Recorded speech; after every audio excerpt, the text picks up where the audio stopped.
Class हम लोग नॉस्ट equation discuss कर लिए थे और नॉस्ट इक्वेशन से रिलेटेड अभी हम लोग कुछ प्रॉब्लम करेंगे। नॉस्ट इक्वेशन में हम लोग जो इक्वेशन प्रूव किए थे, डिटरमाइन किए थे फार्मूला, जरा उस फार्मूला को एक बार फिर से हम लोग लिख लें। आज उसके अलावा भी एक दो फार्मूला और देखना है, लेकिन उससे पहले हम लोग क्वेश्चन बना लेंगे, उसके बाद उन फार्मूलाज पे हम लोग आएंगे।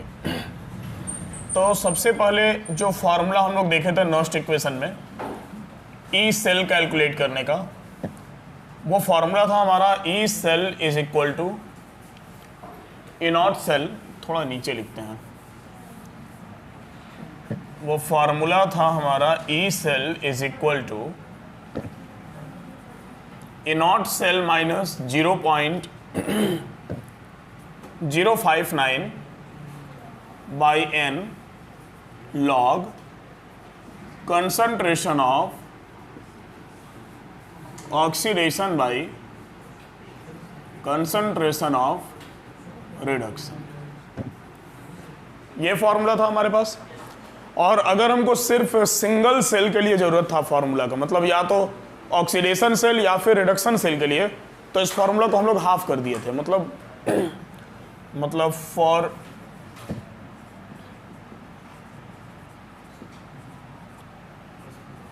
ऑक्सीडेशन हाफ सेल जो फार्मूला हमारा होगा वो E oxidation is equal to E not oxidation minus 0.059 by N log concentration of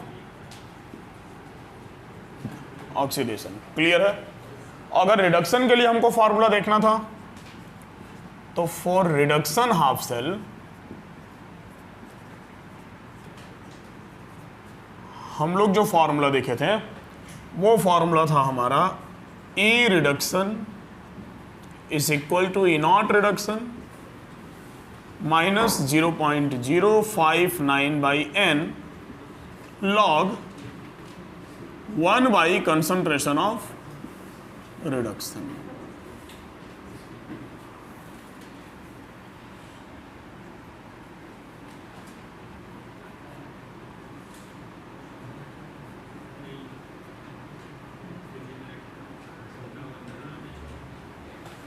ठीक है, तो ये हमारे पास केस है। ये कंप्लीट सेल के लिए था, ये ऑक्सीडेशन हाफ सेल के लिए और ये रिडक्शन हाफ सेल के लिए। तो हम लोग इसको यूज करके और अभी क्वेश्चन बनाएंगे। देखो, जो कंप्लीट सेल के लिए होगा मेनली वही फार्मूला हम लोग यूज करेंगे, लेकिन फिर भी अगर कहीं हमको हाफ सेल मिल जाता है तो ये दोनों फार्मूला यूज होगा और इससे रिलेटेड क्वेश्चन बनेगा हम लोग का। ठीक है, चलो कुछ क्वेश्चन लिखते हैं, उसके बाद हम लोग आगे बढ़ते हैं। जैसे एक क्वेश्चन है हमारे पास, सबसे पहले एक इजी क्वेश्चन, एक छोटा सा क्वेश्चन तुम लोग को देते हैं, जरा सोल्व करो। उसके बाद फिर और हम लोग अलग अलग लेवल में आएंगे। ठीक है, लिखिए क्वेश्चन, लिखिए यहाँ लिखते हैं क्वेश्चन। लिखो, फॉर द रिडॉक्स रिएक्शन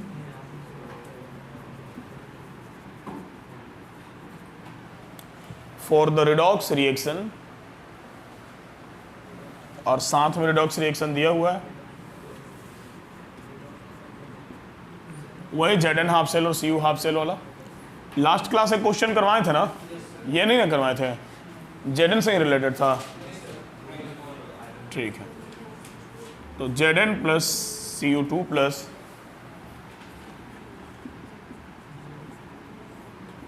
और इससे बन रहा हमारा Zn2 plus Cu।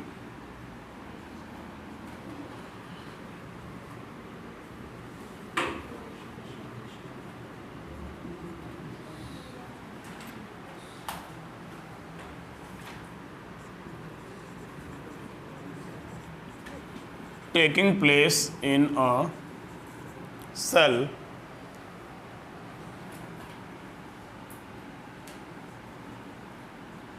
E naught cell is 1.10 volt. Calculate E cell. देखो, ये एक छोटा सा क्वेश्चन है, ठीक है। छोटा सा मतलब सही में ये काफ़ी छोटा सा क्वेश्चन है, कुछ खास है नहीं। आपको Zn और Zn2 प्लस, मतलब ये वही गैल्वेनिक सेल है जो गैल्वेनिक सेल हम लोग शुरू से पढ़ते आए हैं, ठीक है, जिंक और कॉपर का।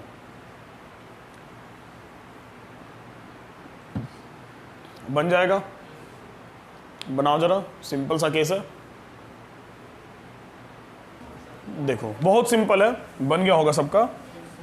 सिंपली आपको ये फॉर्मूला यूज करना था इनोड सेल का, ई सेल का, और इनोड सेल आपको गिवन है कितना, इनोड सेल आपको गिवन है 1.10 माइनस 0.059 को कैलकुलेशन के समय 0.6 ले लिया करो, अप्रॉक्स में थोड़ा आंसर आएगा बट कोई प्रॉब्लम नहीं है, और डिवाइडेड बाई एन का वैल्यू कितना होगा 2, क्योंकि 2 इलेक्ट्रॉन का एक्सचेंज हो रहा, जिंक 2 इलेक्ट्रॉन लॉस कर रहा और कॉपर 2 इलेक्ट्रॉन गेन कर रहा, तो ओवरऑल 2 इलेक्ट्रॉन का एक्सचेंज हो रहा, ठीक है, तो एन का वैल्यू 2 हो गया।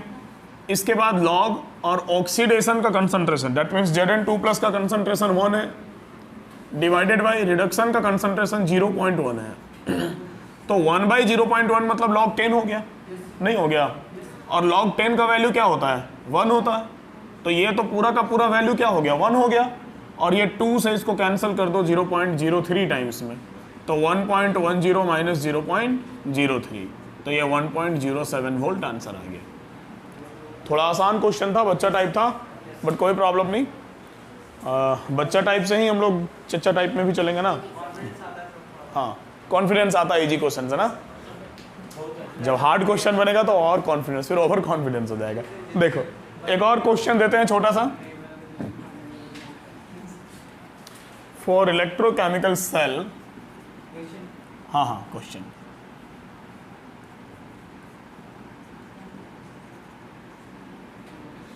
For electrochemical cell Cu plus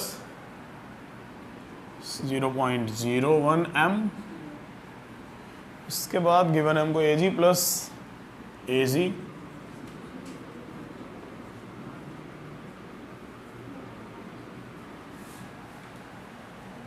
Cu plus 0.52,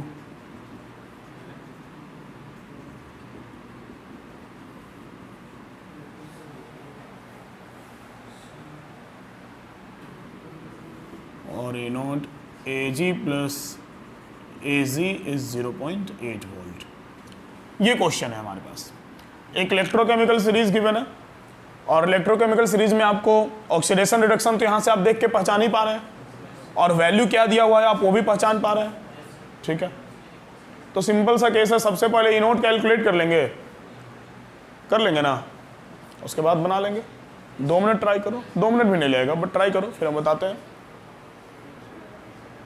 देखो ये भी कुछ खास नहीं है, सिंपल है। सबसे पहले इनोड सेल कैलकुलेट कर लो,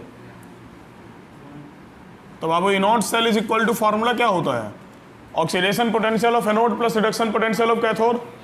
तो देखो ऑक्सीडेशन किसका हो रहा, कॉपर का, और दिया हुआ भी क्या है ऑक्सीडेशन, तो 0.52 plus reduction potential of cathode, cathode कौन है सिल्वर है, Ag प्लस से Ag जा रहा और दिया हुआ भी वही है, तो कोई चेंजिंग तो करना ही नहीं था, समझ रहे हैं ना। तो ये आपका 0.52 और 0.8, ये कितना आ गया 0.6 वोल्ट, नहीं आ गया, अरे आया ना सबका, हाँ 1.3, ओहो सॉरी 0.08 नहीं ना है, ठीक। तो ये हो गया तुम्हारा 1.32 वोल्ट, ठीक है, और 0.08 के रिस्पेक्ट में लिख दिए थे हम, कोई बात नहीं। तो 1.32 वोल्ट आ गया हमारा इनोड सेल, ठीक है।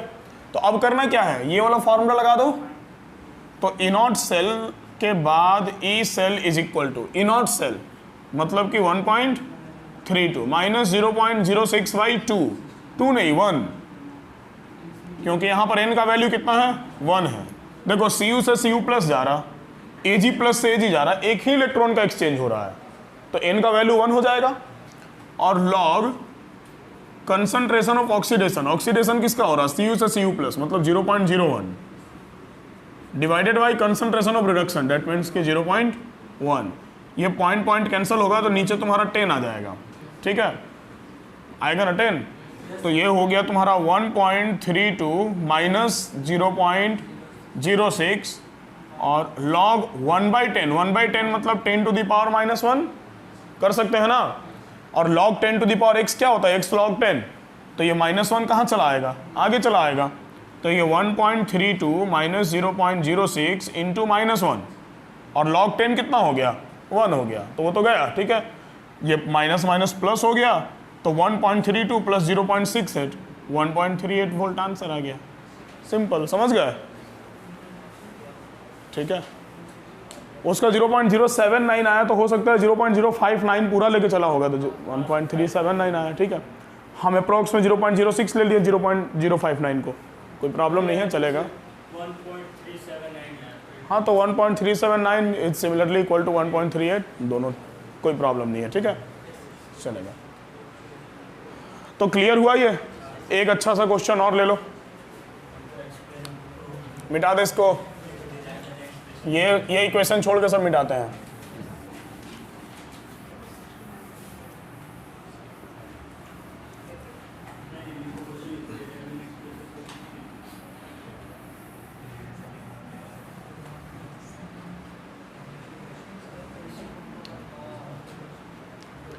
क्वेश्चन है आपका AgCl से Ag बन रहा, ठीक है।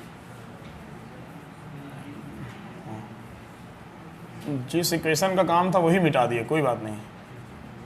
AgCl से हमारा Ag बन रहा,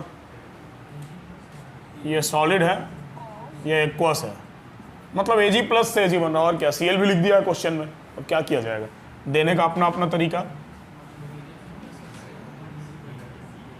ये एक्वस है, E नॉट Ag प्लस से Ag, ये आपको गिवन है कितना, ये गिवन है 0.8 वोल्ट।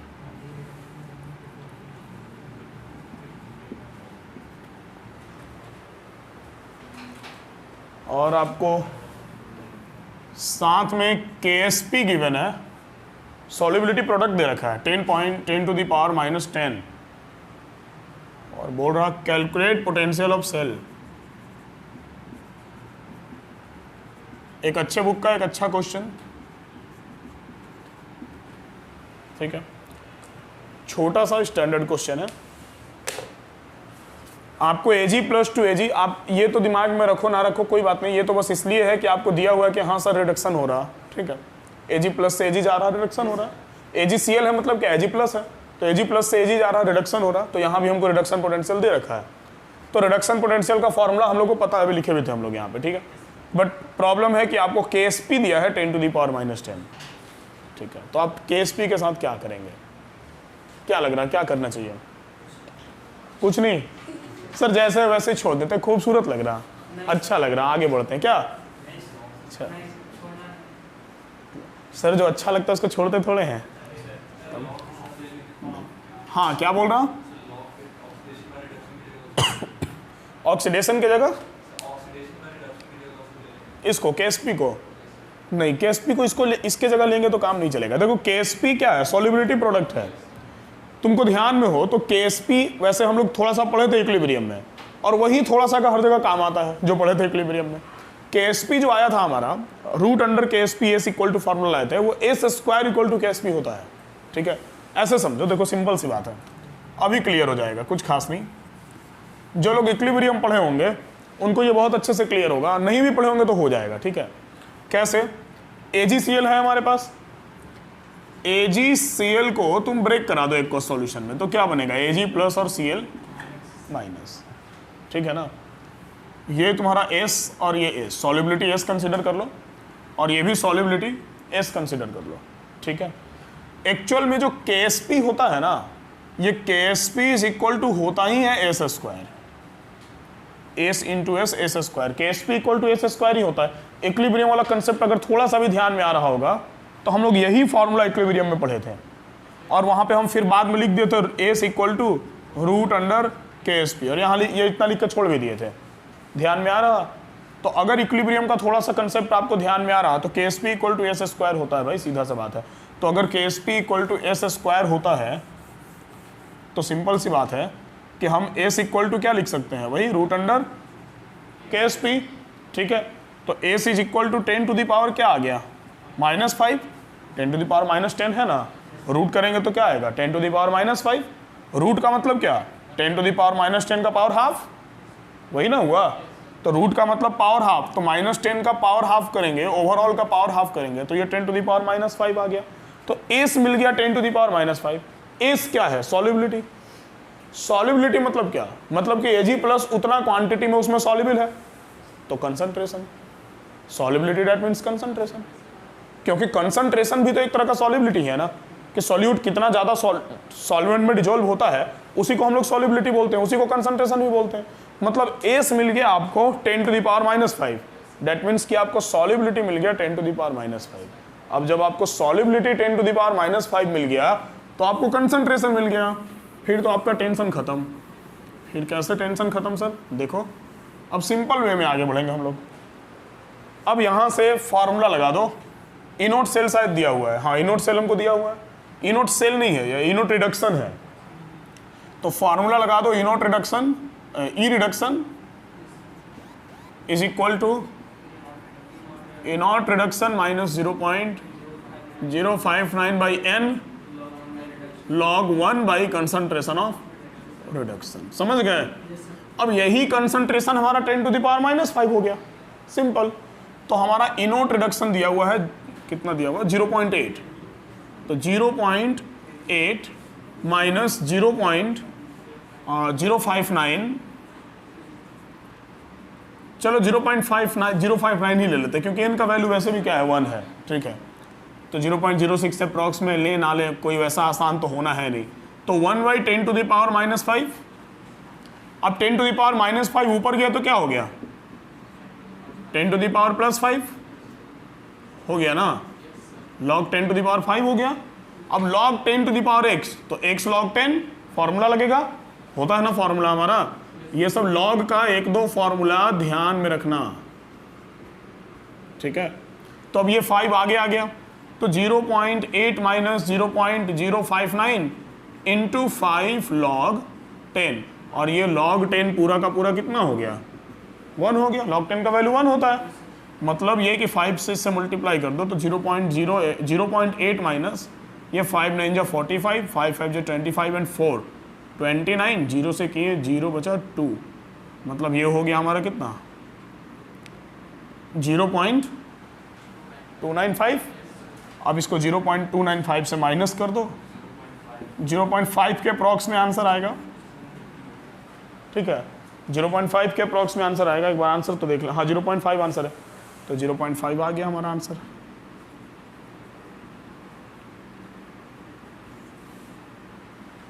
ठीक है। क्लियर हुआ कैसे हुआ? तो अगर केएसपी दिया हुआ रहेगा तो घबराने की कोई ज़रूरत नहीं है, आयंस को ब्रेक कीजिएगा, उस अकॉर्डिंग सॉल्युबिलिटी निकाल लेंगे। लिखो।